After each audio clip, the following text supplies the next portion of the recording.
serving up a warm dish of the Triad's culinary fare, here's your weekly helping of food, news, and views. This is The Man Who Ate the Town.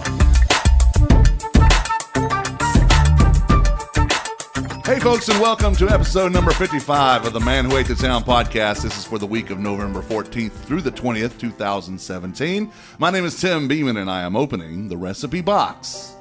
I'm recording this episode of the Man Who Ate the Town at Test Pattern Studios. Test Pattern is located at 701 North Trade Street in the historic Arts District of downtown Winston-Salem. Check out their Facebook page for their calendar of events. That's testpattern.com/testpattern, facebook.com/testpatternbar. I didn't have a podcast last week for two reasons. One, it was a slow week here in town. And two, I was sick. So people didn't want to hear me the whole time, so I decided not to do that. I will have a guest on the show today, and I'm going to go ahead and introduce her. She is from the emerging food scene in Greenville, South Carolina. Folks around there know her as Gap Creek Gourmet. And I know her as my friend Nichole Livengood. So, hi, Nichole. Hi, thanks for having me. Glad you're here. All the way from Greenville here just to be on my little podcast. Just rolled in with beer. And that's always a plus when you bring gifts, and we might have to have one of those in there. One thing to go over, Middle of the Roots is doing their Thanksgiving promotion. If you buy a turkey from them, they will donate a turkey to someone in need. It's pretty simple. So if you want to find out more information about that, I mean, that's really all it is. You buy one, they donate one. Go to middleoftheroot.org and find out more. But hurry, this promotion only lasts until Thursday, the 16th, because they have to make sure they have enough. So that's 2 days. Hurry up. What's funny? They got to grow those turkeys. Yeah, they got to grow those turkeys. I'm going to go over the food holidays in history right now. On the 14th, is World Diabetes Day and National Spicy Guacamole Day. Diabetes. Diabetes. Let me tell you about diabetes. And it's also National Pickle Day. And I did wish Nikki's Pickles, our official pickle on the Less Desirables, a happy National Pickle Day today. So if you didn't know, it's National Pickle Day. Good to know. On the 15th, it's America Recycles Day. National Clean Out Your Refrigerator Day, National Raisin Bran Cereal Day, and National Bunt Day. What day is that clean out the fridge day? I may have to get my teenager on that. The 15th. Good to know. Wednesday. Good to know. On the 16th, it's National Fast Food Day, something I've not had since December 29th, 2013. No Chick-fil-A? Nope. Now, I will go to like Subway or Jimmy John's because that's more deli style. But Chick-fil-A's got the grilled chicken, man. We don't have none of that here. Yeah, you do. You have Chick-fil-A has grilled chicken. Yeah. No. Yes. And no. And the 17th is Homemade Bread Day and National Baklava Day. The 18th is, just because it's fun to say, National Vichyssoise Day. Yeah, I don't even know what that is, but it's fun to say. The 19th is National Carbonated Beverage with Caffeine Day. That's kind of specific, isn't it? National Carbonated Beverage with Caffeine. So it's Coke. It's or it's politically Pepsi. correct way of saying Coke or Pepsi. Yeah. Or DP. Or Jolt. And the 20th is, oddly enough, National Peanut Butter Fudge Day. And I'll tell you why that's odd in a minute. The 14th, in 1863, Leo Hendrik Baekeland was born. He was a chemist who invented Bakelite, the first plastic that did not soften when heated. So those black plastic knobs on stoves back then were made of Bakelite. And on the 14th in 1865, Prosper Montaigne was born. Montaigne was one of the great French chefs of all time. He is mainly remembered as the creator of La Rousse Gastronomique in 1938, a comprehensive encyclopedia of French gastronomy. On the 15th in 1660, Acer Leve from Portugal applied for a license to sell kosher meat. He was the first kosher butcher in New Amsterdam, now known as New York. In 1868, on the 15th, James Meyer de Rothschild died. He was a European banker and founder of the French branch of the Rothschild family. In 1868, they acquired the famous Chateau Lafite vineyards in Bordeaux, France, and is still the largest Bordeaux winemaker in the world. In 1967, on the 15th, Elmer McCollum died. He was a chemist who discovered vitamins A, B, and D. And in 1969, on the 15th, Dave Thomas opened the very first Wendy's old-fashioned hamburger Frosties. restaurant downtown Columbus, Ohio. He named it for his 8-year-old daughter, whose name was Wendy. Melinda, actually. But her nickname was Wendy. Who has a nickname of Wendy? Maybe Mawinda, probably somebody, a sister or something was Mawinda. I don't know. That's funny.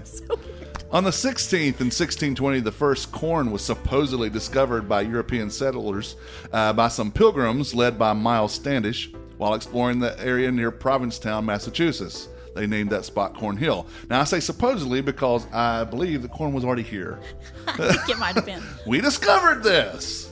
Do you have a flag? Okay, but on the 16th, in 1916, Charles Dawson Butler was born.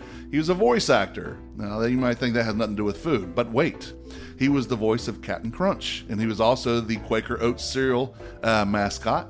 Also, he voiced Huckleberry Hound, Yogi Bear, and dozens of other cartoon characters. And being as I'm into voiceovers, and that's one of my jobs, I'm always looking for voiceover news. So, in 1934, on the 16th, Carl Paul Gottfried Lind died. He was a German engineer who invented mechanical refrigeration.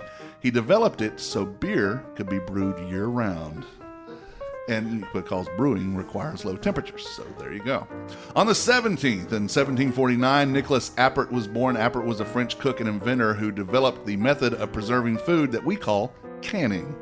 He originally used glass jars sealed with wax and reinforced them with wire. On the 17th, in 1936, Freddie Giardet was born, Swiss chef. He's considered one of the greatest chefs in the world, and his restaurant in Crissier, Switzerland is still one of the best in the world considered. In 1966, on the 17th, my best friend Eugene Sims was born.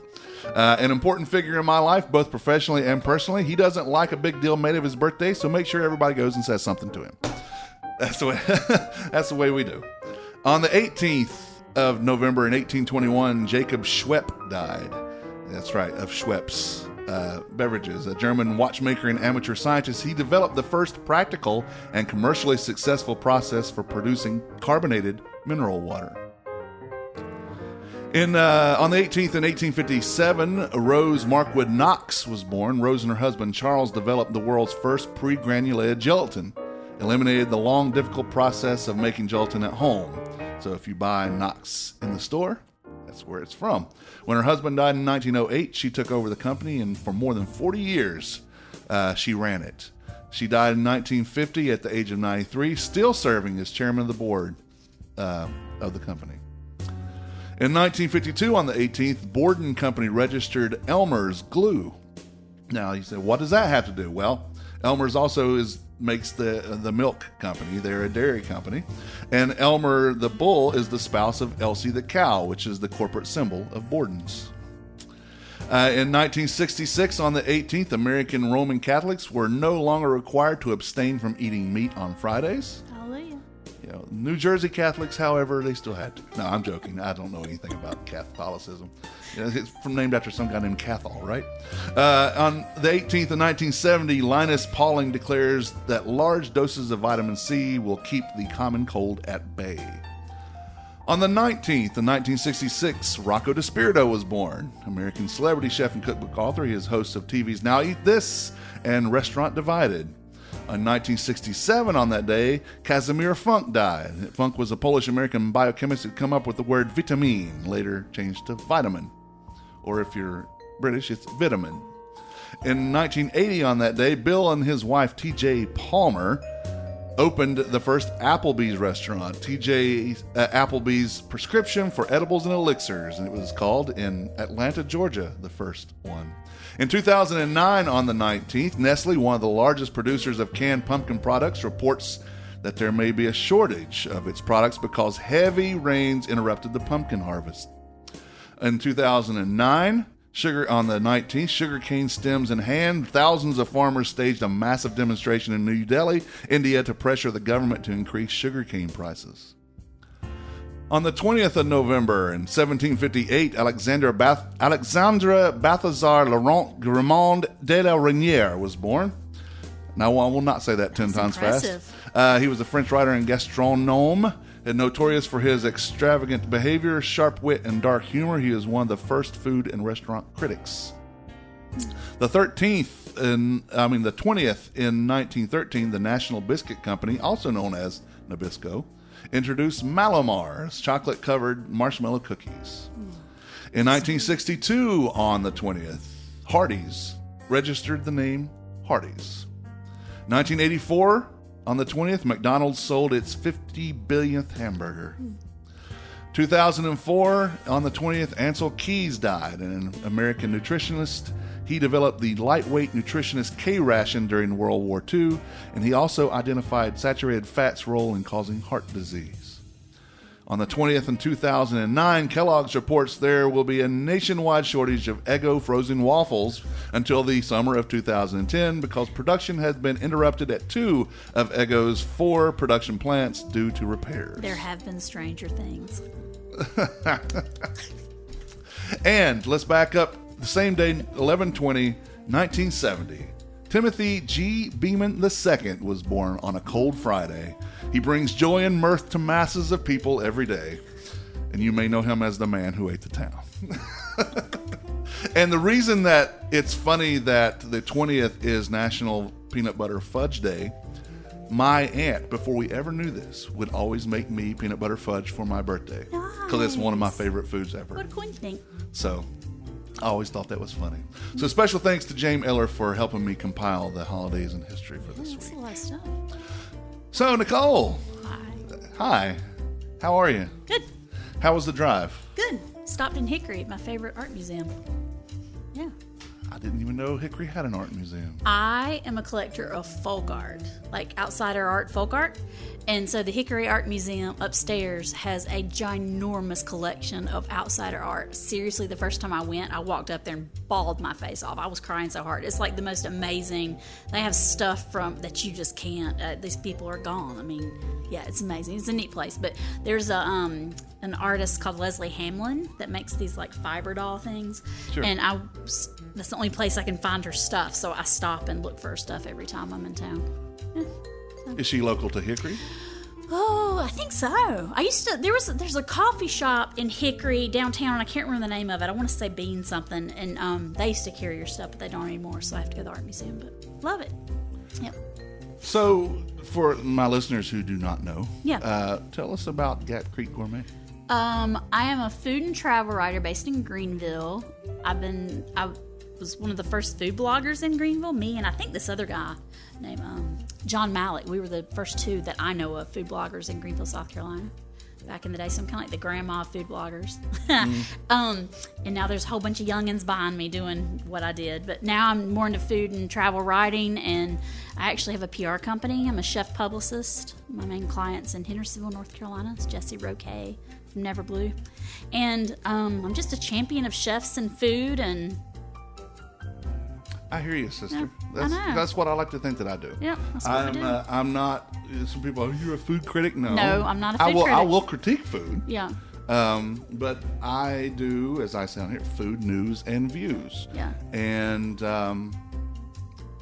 one of my favorite chefs in town, Chef Travis Myers, I like him. says that I am an advocate for the chefs while still being a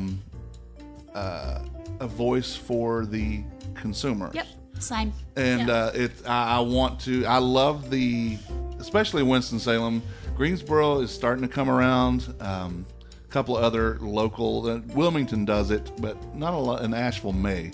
But Winston's very big into the farm to table thing. And there are so many chefs in this town that support mainly local chefs. Better Now, than nobody can fully escape the truck. It's impossible. But they are backing off the truck. And I will say about the truck, there's such a huge there's just bad PR around, I think, the truck. Because, I mean, for chefs who do farm to table, it's such a negative thing to say, oh, the truck pulls up and loads into the freezer like it's a bad thing. But, like, Cisco Foods has really done a turnaround on the amount of farm to table local food they provide. And chefs can go to those companies and say, we want the closest farmers you can get. And, you know, Jessie in Never Blue, she works a lot with Cisco, but they get her local shit. I mean, so it's a good thing, and I feel like they get a bad rap sometimes. But some of the local companies are doing it right. They're trying. I think, though, the thing that is the delivery people and the lack of care that they display, either bringing the food or handling the food. I see, not from Travis necessarily, but the other chefs that will send me stuff. Look at this shit, and I know. and like stuff, beat up, beat up or open, or they dropped on the floor, so you know, the farmers are taking better care of their stuff. You know it. They grew it, but and I have also gotten to know a lot of the local farmers, and that pleases me whenever my friends work together. Well, I mean, it is nice when you're eating in a restaurant and the farmer dude, you know, walks in with, you know, fresh produce or is coming in to eat lunch because his pork or whatever's on the menu. Like, that's kind of a neat connection. That you kind of get more so if you're dealing directly with the farmers. But for high volume restaurants, it's just not as easy. I mean, it's not, because the farmers cannot provide like 50 pounds of beets per day. I mean, the local farm dude can't grow that much, so it's kind of hard. Yeah. And we don't have, in this town, I don't think we have enough high volume restaurants that are the independently owned, because I try to stay away from chains as much as possible. Not that there's anything wrong with chains. I just prefer not to do that. But I got you. But it's just I'm really pleased with that aspect of what's going on with the farm to table. I think it's a good thing that, I mean, all the North Carolina, South Carolina chefs kind of run together. I mean, there's kind of a camaraderie amongst them, and like food festivals and all that kind of thing. And I think, you know, a couple of them kind of started the role, and then everybody else has kind of, the younger chefs have kind of jumped on board. And I feel like they're doing farm to table as much as they can, which is good. Yeah, it's good for the farmers, good for the economy, good for the consumers, because the food's healthier, it's better, and it helps with allergens too. Yeah. Because when food is produced close to you, then you're already ingesting the stuff, the allergens that would give you allergy problems. Speaking of bees and stuff grown close to you, the bee place. What's the name of the place in town that has like all the honey and stuff? Oh yeah, it's the Urban Farm Market. The Urban Farm Store. Something. I went in there last time I was here. They had the Woodford bourbon infused honey. Yeah. I loaded up on that and took it home to all the chefs. Nice. I did. It was great. And that had something else too. Oh, a coffee honey made from coffee flowers. It was so good. I love that place. I have not been there yet. You have to go. No, it's really cool. I knew about it before they opened, because I had Michael Hastings in here talking about it, because he had just done an article. Yeah, it's amazing. They have like really cool stuff in there, and they have a kombucha. I do not like kombucha. Like, I'm not down with drinking the vinegars, but they have one there that it's amazing. It's so good, and I wanted a growler to take home, but I couldn't keep it refrigerated. It was in the summer, I think, when I was here last. I don't know. What it was? 'Cause there's one dog, something dog maybe. Yeah, there's one here in town that's made that she was a Wake Forest business student, and she came up with the idea, and I think she got her degree. I kind of geek out about Winston-Salem. Like, I'm here to probably talk about Greenville, but I seriously, like, this is like my my second food home. Like, I love it here, and I keep up with your chefs, and I keep up with what's closing and what's opening, and listen to your podcasts. I appreciate it. All of them. You know, I have history here, and I like this town, and I like what's happening here, and I think Winston-Salem for me is the perfect melding of the kind of art that I like and the kind of food that I like. Yeah. I follow Artemat like a fiend. I have a crazy collection of Artemat. The last time I was here, actually, they were having their show at the museum. Oh my God, it was amazing. One of the first ones is sitting in that building right there. Shut up. Yeah, you can't get in there. But why you gonna tease me like that? But one of the oldest ones. I'm like, give me $5, set. One of the oldest ones is sitting in that building. Oh man! And it was made right up here, one street up, the 6th Street, and in the little thing. Yeah. I've been there. Yeah. And the guy who, when he started making those, they did them right there. Was the first one made there. Yeah, I think those are they're so cool, and they do so much for, I think, art. Like, artists make money off that, you know? Yeah. And I think that's a really cool side kind of gig for some artists to kind of make a little bit of cash, and I love collecting them. It's fun. I always hit up Mary's when I'm in town, see if she's got anything new, and anywhere else I can find that has one. Yeah. I always ask the girls at the visitor center, where they know of that has them, and I'll hit them up while I'm in town. Yeah. Come to town with a stack of 5s. There you go. Make it rain. So again, you and I talk a good bit, but let's assume that no one else knows who you are. Okay. What do you love about food? What is it about? Oh my gosh, I don't know. Like, you talk to chefs and you're like, hey, why are you a chef? And they're like, well, in my grandma's kitchen growing up. Yeah, that's kind of me. Like, I have really positive connections with my grandmother's kitchen growing up, and I ended up getting a job at the Fresh Market when I was in college and learned how to cook from these old guys that were working there that used to be like the butchers in your local community shop. Like there were community butcher stores all over the place. There's an old one here that now has like hams in it or whatever. So I learned how to cook from them, and I got the bug. And actually somebody asked me when I was in maybe high school what I wanted to do for a living, and I said I wanted to write restaurant menus. And I actually got to do that. I wrote a Ruby Tuesday menu. I worked for a company called Brains on Fire in Greenville. I worked for them for a little bit, about that long. And they gave me an assignment to write what they called a tweener, which was like a stand-up menu in the middle of the table. My parents were like tacking it to the wall. They thought it was the best thing ever. But so, yeah, I don't know. I just have had it. To me, like, I think it's kind of an artistic kind of outlet, and I'm really into art. And, I like making people happy. And I think food makes people like satisfied and happy and safe, and I don't know. I just am a food lover. And it nourishes them. It does.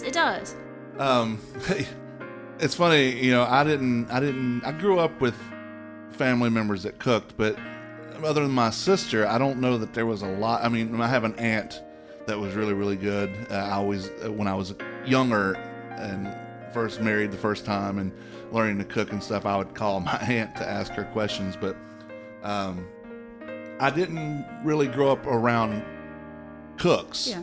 So I didn't have that experience, and my friend Eugene, who I referenced earlier, Happy birthday, who also Eugene. That's right, who also gives me the hardest time of anybody. Yeah. Hates it when I tell this story, but how I got into food was, which is relatively not. I mean, I've cooked things in the past, but relatively, I'm within 10 years of this. Yeah. Okay. The movie Ratatouille. Oh, I love that movie. Now, it's not. He says, "Are you freaking kidding me?" He said, "There's a rat, and you want to talk about food?" I said, "Is that Pixar?" Mm-hmm, yeah. I said it has nothing to do with the rat per se. Yeah. It has to do with the thought process of putting stuff together and taking a flavor profile and putting it with this, and this goes with that. Ooh, no, don't use that. Oh, don't use this. The spices and the herbs and the ingredients and just the thought process of creation that goes into food, and how that was portrayed in that film really made me think, damn, I want to cook. And it was slow starting, but it was now it's basically my passion at home. I mean, record collecting and food is what I love.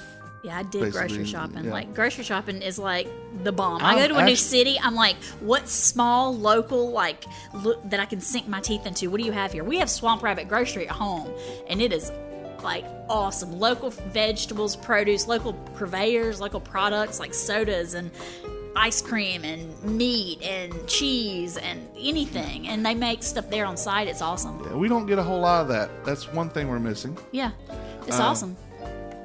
I am actually looking into part-timing at one of these online shopping companies like Shipt or Instacart, and shop, because I love grocery shopping. I do too. My wife hates it. I can spend hours. Yeah, I said, all right, let's go. And I go in there, and I we try to stick to the list, which is very hard. Yeah. But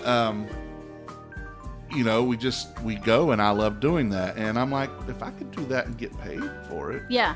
I mean, it doesn't pay a lot, but I always thought being a personal shopper for people would be awesome. Yeah, just to like stock their kitchens with cool stuff. That'd be amazing. But normally they're like, I can't have carbohydrates, and I'm a vegan, and I can't have gluten, and which I'm gluten free. A lot of people don't realize that because I'm a food blogger, I guess, that I'm gluten free, but I have to be. I want extra gluten. I'm not an asshole about it, but well, I mean, I'm about to take you over here for some chicken livers, and I'm going to eat the crap out of that. But I'll suffer for it later, but yeah, I mean, sometimes you got to suffer for your craft, man. That's true. Yeah. Sometimes you do. You do. So, how long have you been doing Gap Creek Gourmet? I think 8 years. I'd started blogging when my child was like 2.5 because we have family everywhere, and it was just I don't want to say it was like Blogspot or something, and I would just put pictures up.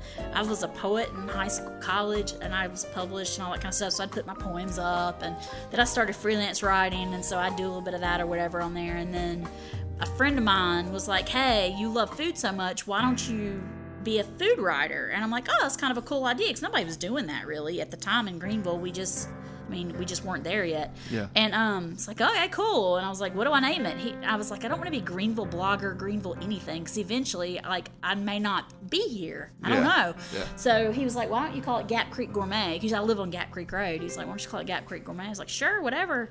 So now, I didn't think it would develop into anything, whatever. Now I have people that are like, oh my God, you're Gap Creek Gourmet. I follow you online. I can't believe I've met you. So it's kind of cool. But yeah, about 8 years, I guess. And then I went from Blogspot to WordPress, and I'm mainly Instagram now, because over time people just aren't reading blog posts much anymore. I mean, I read your daily thing pretty much, but it comes in my inbox at a good time, and it's just convenient. But I mean, I have tons of friends who blog. I don't have time to read them. I mean, so I'm mainly on Instagram now, and I'll blog every now and then if there's something kind of cool happening or whatever. But I have a Women of Winston blog post that I got to get up before National Women's Day in March, I guess. But yeah, it was just a way for me to express kind of my love of food, and now I don't know, I'm obsessed with taking food pictures, and I'm with you. It's like, I was real big into scrapbooking for a long time, and it's kind of just like a visual online scrapbook for me. Yeah. And I love Instagram because if you go to my feed, you can scroll through like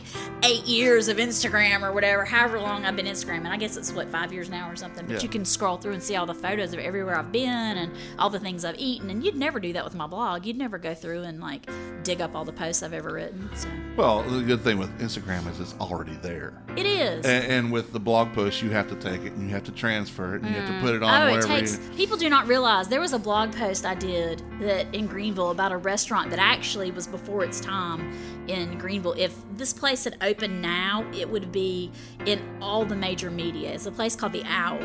And I wrote, after he closed his restaurant, he was about to move away, and he called me and said, I would like for you to do a really extensive interview with me. So it was kind of quirky. I'd like for you to do a really extensive interview with me of why we opened The Owl, what it meant to the Greenville food scene, and why we had to close, and where we are now. Because all the chef guys from there are doing other stuff, doing really cool stuff. And so, okay, it took me 20 plus hours to do that blog post. And I did not get paid. I mean, you don't get paid for it. You get free stuff. I mean, you get free stuff sometimes when you go places. But, But, like, you know, nobody paid me to do that. Like, I blogged because I love food. It is a time suck. It is expensive. It is on my part. But I love it. And I don't know. It's a good way to kind of communicate with people about what it means to you as a person. It's just like musicians sing about whatever. I mean, it's kind of my platform to kind of let people know what I'm into and, like, what's cool and... So, what is your Instagram that they can find and follow you on? Oh, it's Gap Creek Gourmet. I'm Gap Creek Gourmet on Insta, Twitter, what else is there? LinkedIn. Yeah. My website's gapcreekgourmet.com. Like, I'm Gap Creek Gourmet across the board. Yeah. Quick and easy. Mine's a little long, so on Twitter I have to improvise. It's just Manhoot number 8, the town, and but then again I do have 11 Twitter accounts, so. Dang, boy, I can't keep up with one. I tweet when something cool is going on. Like, if I'm watching the Academy Awards, I will tweet because It's instant. Yeah, it is, and you can follow the conversation. I like being a part of that conversation, but I don't necessarily tweet to put out information. I'm more of a stalker on Twitter, but on Instagram, I tell people in my PR company, I tell people to have basically a primary, secondary, and tertiary social. And if you can't do a third, don't worry about it. But at least have two. And mine are Insta and Facebook. Yeah. Just because that's the market I deal with. Facebook is huge still in Greenville, for a certain demographic. So Instagram is the new Facebook. And then there's all this other mess that's popped up. I was on Snapchat for a while, but got off. It's just too much. I'm on Insta. Okay. So, just Gap Creek Gourmet. Gap Creek Gourmet. That's me. It's my alter ego. Anything else you want the listeners to know about you, or anything you have going on that you want to talk about, or things we should watch out for that you know of? I don't know. Like, Greenville's got this really strange kind of food thing going on right now because we're the Southern food city. We've had some closings though lately. Like, one of my favorite places, American Grocery, closed. Breakwater closed.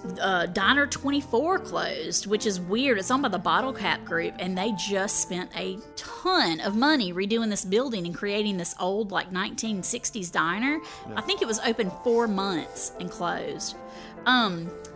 What's going on? Is it not enough interest in the customers, or is it or is there a problem? Is there a money management? My friend Lilia is a writer for the Greenville News, and she just put out an article about how downtown used to be, just like here, downtown used to be about locals. It used to be about the guy who pulled up to the bar every Thursday at 4 o'clock, or the couple who came in every Monday night or whatever.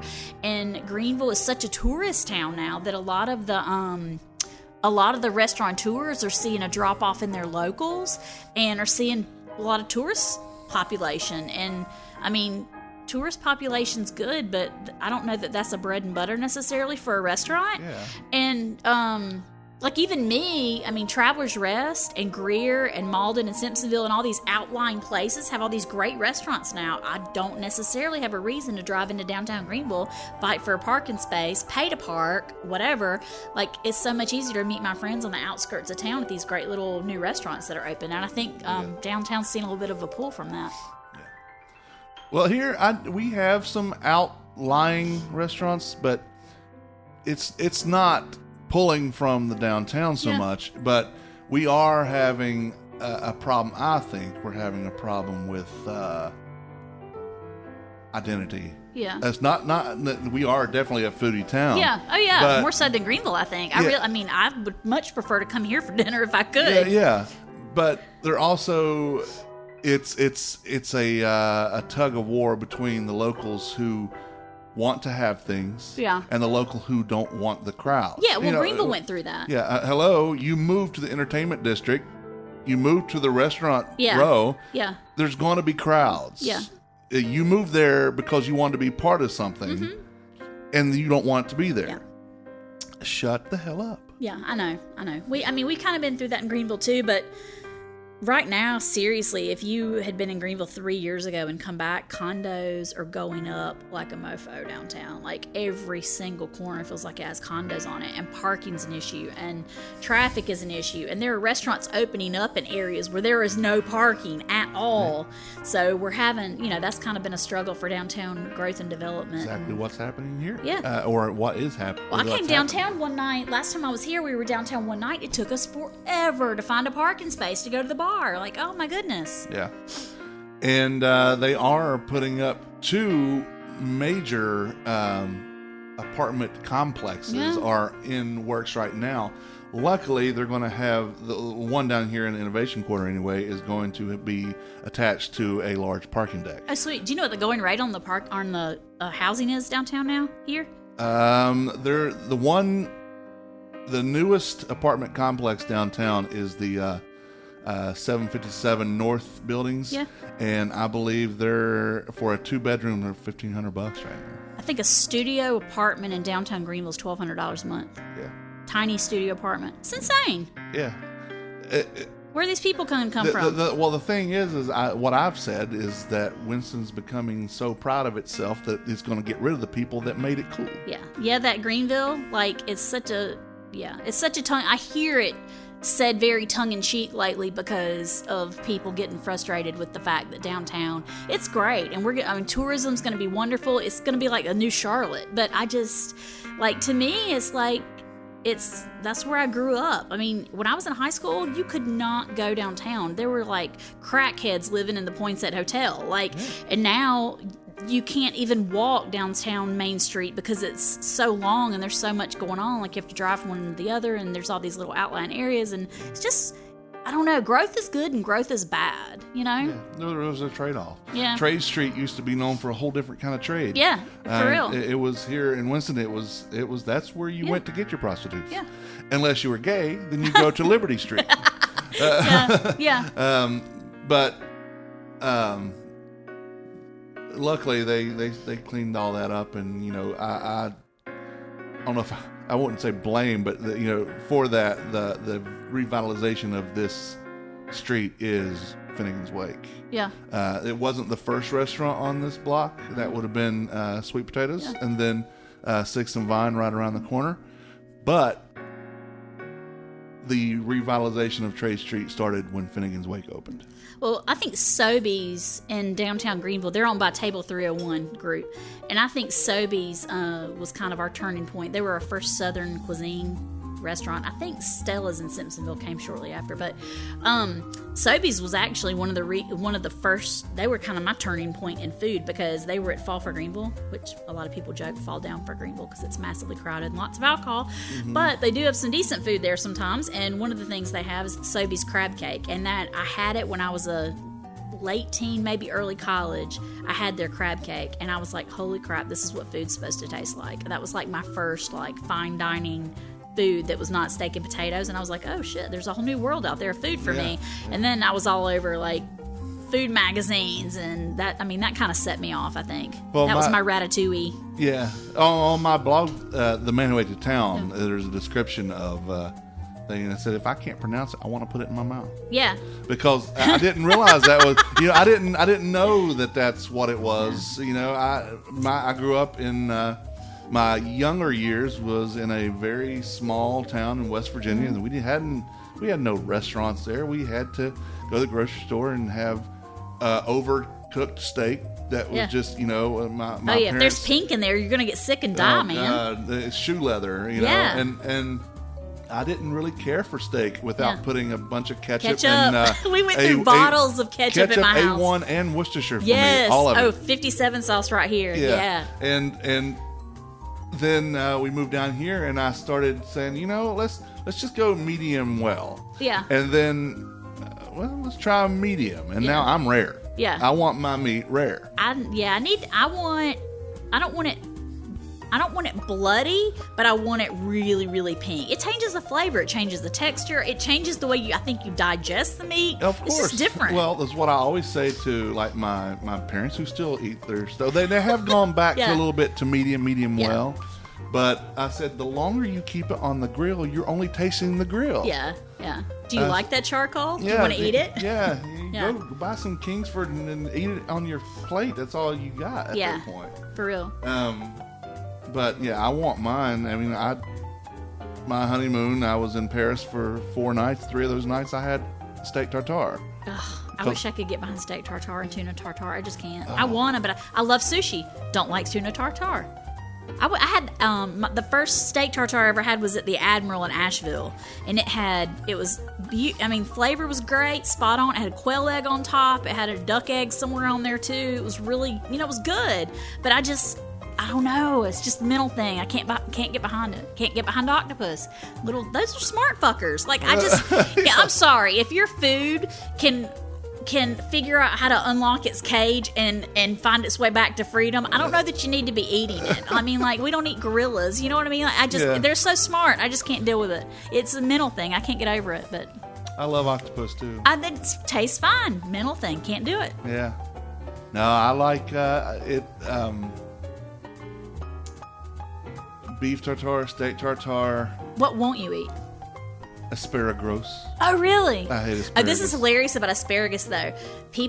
Some people it affects and some doesn't. I hope this is okay to talk about or anything. Your Okay. pee, yeah. Yeah, it makes your pee stink. But this is the thing. If you eat it and forget you've eaten it, when you pee, you think you were dying. Well, speaking of that, all right, so at Willow's. Yeah, you know, I think I might go there later. I hadn't been there before. Oh, let's see. Well, I have a standing reservation on Saturday night. Yeah, I know. I Every always Saturday, watch yeah. the many beverages you Yeah, partake yeah, of on Saturday yeah, nights. yeah. I'm following you. They but they because a lot of times I don't even order. Yeah. They just bring stuff. Yeah, I have restaurants like that. And so later that night I'm home and I'm like, what is that? Oh, and so I texted Chef Travis, and I said, was that a joke?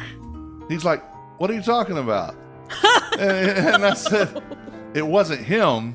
It was Brent, his Sue, and Terrell, his main line. Yeah. And they didn't realize that I didn't want asparagus. Yeah. And they had just chopped it up, and I didn't know I had even eaten it. So you really thought you were Yeah, dying. so I'm like, what is that? And see, the thing is, I don't like the taste. Yeah. I mean, it's not awful. Yeah. But it's not worth the 2 days of the smell. smell that I have to endure. I know, I get you. And- I love asparagus. I love beets. When I was a kid, I used to eat both out of the can. Ugh. Like even the mushy canned asparagus, I'll eat it. I love it. And I'm not a fan of beets either. It tastes like I'm eating dirt. People say that, but you know what? Like seriously, beets are, from what I understand, beets are one of the few things that keep their nutrition in a can form. And I used to open the can and just, in the poor days, whenever you're like, that's a meal, would like eat just a whole can of beets. I love it. Yeah, our poor days was potted meat. Ugh, no, I can't do potted meat. I can't either. We would do baked potatoes and ketchup. We would eat when I was in college, we were really poor, and we'd do baked potatoes and ketchup and canned green beans. That was our dinner. Oh, the health food. Yeah. Yeah. No. There aren't many things I won't eat. I don't think. Lima beans, I'm not a huge fan unless they're in something. I don't go out of my way to eat lima beans. Now, my wife, the only beans she will eat other than green, because we don't really count that. Yeah. Is black beans. She doesn't like any pintos, Really? navies, baked. She hates baked. Really? And my son doesn't like them either. Yeah, my daughter's not a huge fan of beans. But because I was trying to find a recipe, I was looking up stuff so we know what to shop for on Sunday, and I said I've never been a fan of beans either, other than baked. But I've kind of, again, with my tastes now are changing, and I used to stay away from onions, and now, like I said, I'll find things to put onions in. But I said, so I sent him a text. I said, how are you on beans? He says, no. No. I said, how about chili? He says, eh. Yeah. So he'll eat that one. Yeah, we ate chili last night. My daughter will eat beans and chili, but that's about it. Yeah. And tortilla chips and cheese are involved. Yeah. So, but, well, it's been great talking to you about food and just stuff. I know. We can talk forever. We could. I could do a 3-hour podcast. It'd be longer than Less Desirables. I am not going to sing and dance for you. That's not happening. Okay. Well, damn. We'll just go ahead and cut it off here then. So, again, it's Gap Creek Gourmet. Gap Creek Gourmet, Yes, not Gap Greek Gourmet. No, I don't do Greek. Yeah. Gap Creek Gourmet, yeah. Yeah. All across the board. Yep, across the board. Come find me. Well, the Man Who Ate the Town podcast is part of the Less Desirables podcast network. Along with this podcast, you can listen to the Less Desirables, the Beer Dads, Fan Interference, and Sipping NC, The Art of Drinking. You can find all these podcasts and their latest episodes on our network website and directory, tldpodnetwork.com. If you have the Amazon Echo or Echo Dot, you can enable the AnyPod skill and ask Alexa to have AnyPod play the Man Who Ate the Town podcast. I'd greatly appreciate if you visited my sponsor. First, Washington Perkin Provision Company. They have 2 locations, 228 West Acadia Avenue and 301 West 4th Street. They have Wolfie's Custard. They have one of the few places in town that have Larry's Beans Coffee. They have eggs, milk, and cheese from Homeland Creamery. Condiments, bread, beer and wine, a whole wall of beer and wine. Really, the Perk has them all. Washington Perk is better than a convenience store, but not quite a grocery store. Again, 2 locations, 228 West Acadia Avenue, 301 West 4th Street. You can find them on the web, facebook.com/Washington Perk. The Humblebee Shop is located at 1003 Brookstown Avenue in the west end of downtown. Visit for cookies, cakes, pies, and other goodies made just for you. Everything is carefully crafted and made 100% from scratch. The Humblebee Shop wants to challenge your perception of scratch made and leave you with an experience you couldn't possibly forget. For more information, follow them on Facebook and visit thehumblebeeshop.co. And shop is spelled SHOPPE, thehumblebeeshop.co. Keep an eye on my blog and this podcast to find out more about the food news and happenings around town. If you have any food news, send me an email, tim@themanwhoatetown.com. Like us on Facebook. On Twitter, we are manwho8thetown. On Instagram, we are manwho8thetown. My name is Tim, and I want to thank Nichole for stopping in and saying hey to me.